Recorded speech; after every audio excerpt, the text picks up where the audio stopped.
instantly transforming disappointment into, stay tuned.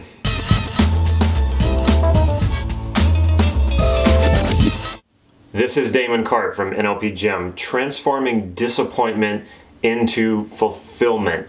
If you haven't already, please click subscribe to this YouTube channel so you can get these videos on a regular basis. Is it possible to transform disappointment into fulfillment instantly? Yes, it is. This is easier than what it seems like. But before we get into how to do that, we first have to define what disappointment is, or maybe not define it, but how does it even happen? When you've been disappointed in life, or when you've been disappointed in certain circumstances or because of certain outcomes, why did that even happen? The reason why we get disappointed is because we have unmet expectations. If we expect to get a raise and we don't get that raise, we're immediately disappointed. If we ask someone out and we expect them to say yes, but they say no, we're going to be disappointed. So anytime you have an expectation and it goes unmet, you will be disappointed by that. If you don't expect to get a raise and you don't get a raise, you're not disappointed. If you don't expect someone to say yes when you ask them out and they don't say yes, then you're not disappointed. When you get a raise and you weren't expecting it, you get, it's a pleasant surprise. We often say it's a pleasant surprise. Well, why is that? It's because our expectations were exceeded. So when our expectations are exceeded in a good way, then we experience this sort of pleasure, this pleasurable surprise. We weren't thinking about it, and it just happened, so it feels really good when that happens. So what's the solution to this? Should we just lower our expectations so low, or even get rid of expectation altogether so that everything seems like a pleasant surprise? No, because when you do that, you're just creating another expectation. You expect that by getting rid of expectation or lowering your expectations, then you will be happier because everything will seem like it's just sort of spontaneous and is all wonderful. So that's just another expectation, and again, that will create disappointment. So no, that's not really the solution to this. Think about when you were younger, and you may be very young already. You may be only like in your early 20s, but think about when you were even younger. And then of course, if you're like my age, you can think about 20 years ago when you were very idealistic and you had all these great expectations of life and everything that was to come. And then what happened? Later, you kind of had those expectations dashed. Well, so why is that? Well, when we're younger, we don't have so much life experience to create realistic expectations. We don't have a whole lot of life experience. It's just a matter of we're going by what we've been taught. We've gone by what we've seen in TV, on the internet, and then we create expectations out of that. And then as we get older, we start to find that reality and our expectations aren't really meeting each other. And this is actually called a U, and they've done studies on this, that around the age of 25, we take a sharp drop into unhappiness. And we don't usually resurface till about the age of 45 to, say, 55. It's different for everybody, and it's even different from men to women. But in general, there is this drop around mid-20s and resurfacing about 20 to 25 years later. Now, you could make the argument that what happens is that we have enough of our expectations dashed. We hit this low point in our lives where nothing we expected, or most of the things that we expected, didn't happen. So we start to climb our way out of it by adjusting our expectations to meet reality. In other words, creating more realistic expectations. Now there is probably a lot of truth to that, but I don't think really that's the whole story. Because what I think starts to happen is as we get older, and if you're into a lot of personal development, you can get there faster. What I think happens is you start to not have as much expectations, and you start to live more from intention. Now, we're going to have expectations. There's no way to get rid of that. If you're used to the sun rising every day, you're just going to naturally have an expectation that the sun's going to rise. If you buy a brand new computer, you're probably going to expect that it works, but sometimes it doesn't.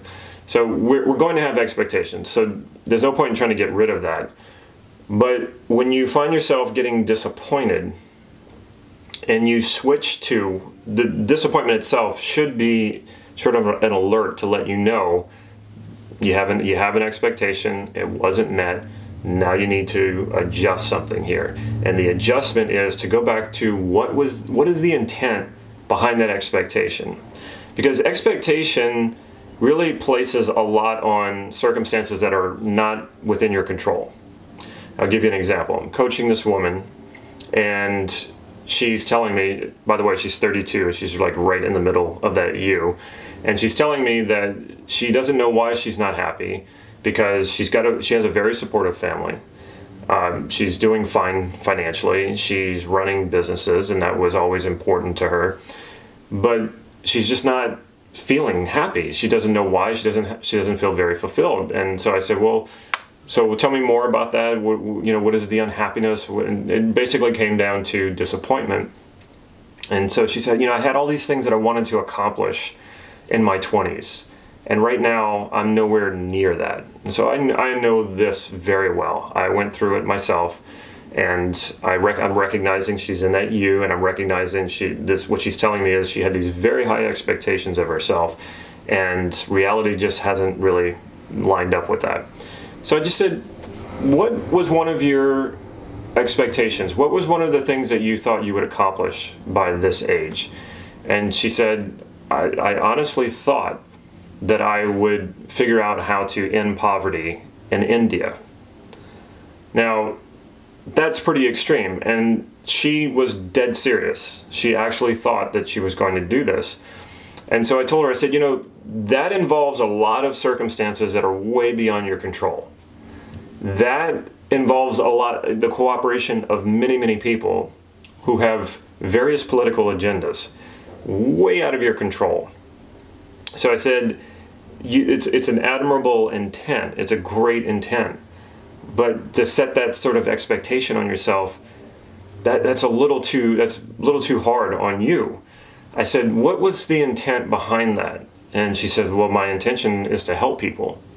And I said, after this call, because we were Skyping, doing coaching on Skyping, I said, after this call, can you go outside your house right away and go help someone?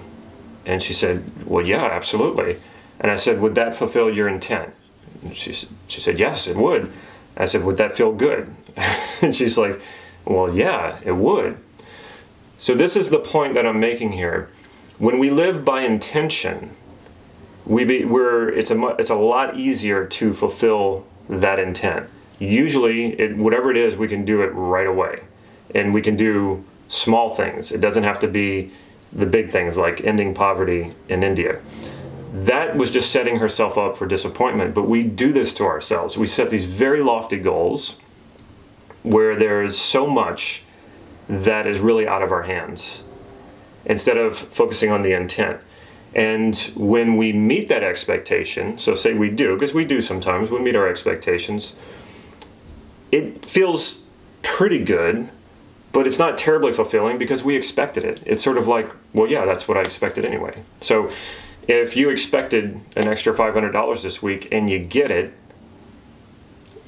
it's cool, but it feels somewhat good, but it's not great. It's because you expected it. But what if you intend to make $500 extra this week and you do? You're probably going to feel really good about that because you weren't putting all this pressure down on yourself that, oh, I expect that this will happen. Also, if it doesn't happen, you can. It's easy to go back and say, okay, well, whatever I did didn't work, and then I can change it. So, expectation is actually very, very rigid. Intention is much more flexible because you can have a strategy that you're using to fulfill your intent, and maybe the strategy doesn't work, and then you just toss it out because it didn't fulfill your intent. With an expectation, we have a tendency, because it's all built up on this one way to do something, that we're sort of loyal to that strategy. And when the strategy doesn't work, we get very disappointed and we don't see another way to do what it is we wanted to do because it was laid in this one way of doing something, that this is the way it has to happen because this is the way I expected it to happen.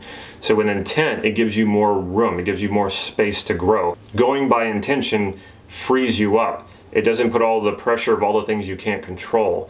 Because the truth is that another word for intent is value. Your intent is your focus on the value that you want to fulfill. And there are many ways to fulfill your values. And since your values come from within you, there's pretty much even the smallest thing can help you fulfill a value. If you value kindness, you can just go out your front door and be kind to someone. Doesn't mean you have to do anything extraordinary. You can just help an old lady walk across the street. That's being kind. You can say hi to someone at the cashier at your grocery store. You can say hi to them. That's being kind. So every little behavior, every little activity, every little action you take can support your intent, support the value you want to fulfill. But if you place this heavy expectation on yourself, you're setting yourself up for disappointment.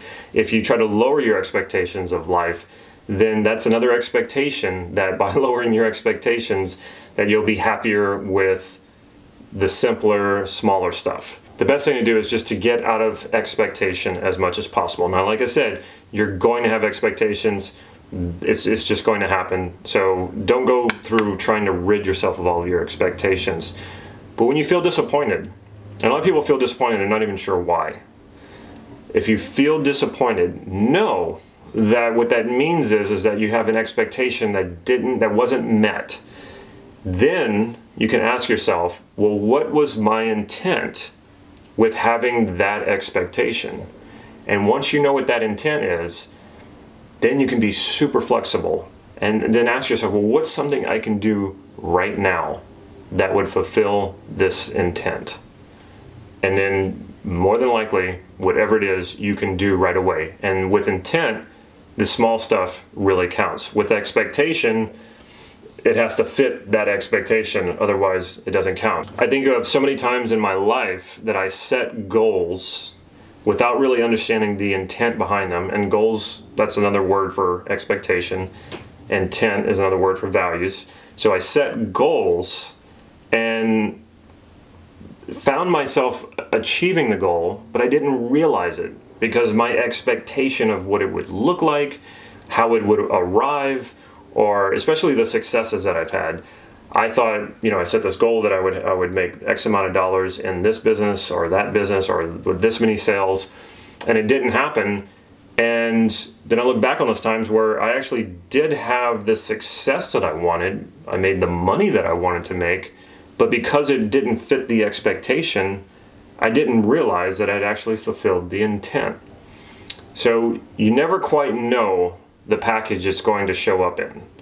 If you have too strict of an expectation, you may get exactly what you want, the very thing that will fulfill your value or your intent. But because your expectation is so detailed, you don't recognize that you've actually gotten what you wanted.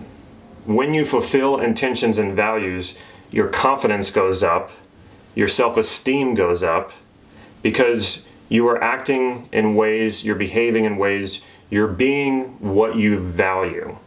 When you fulfill an expectation, though, it's sort of just like, well, that's what I expected.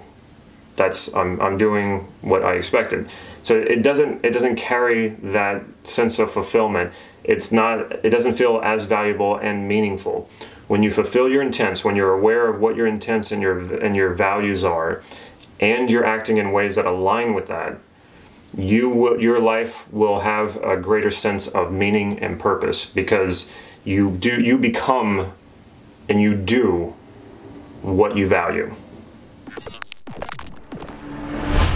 Check out my website, nlp-gym.com. Follow me on Facebook for real-time updates on upcoming workshops, online trainings, or talks that I might be giving in your area. Make sure you check out the website for the free NLP training that I have on the website, as well as 2 free hypnotic inductions. One is about greater confidence and self-esteem, and another is about relieving stress and getting better sleep at night. So get those, take advantage of that. It's there, it's free. So check it out. Take care.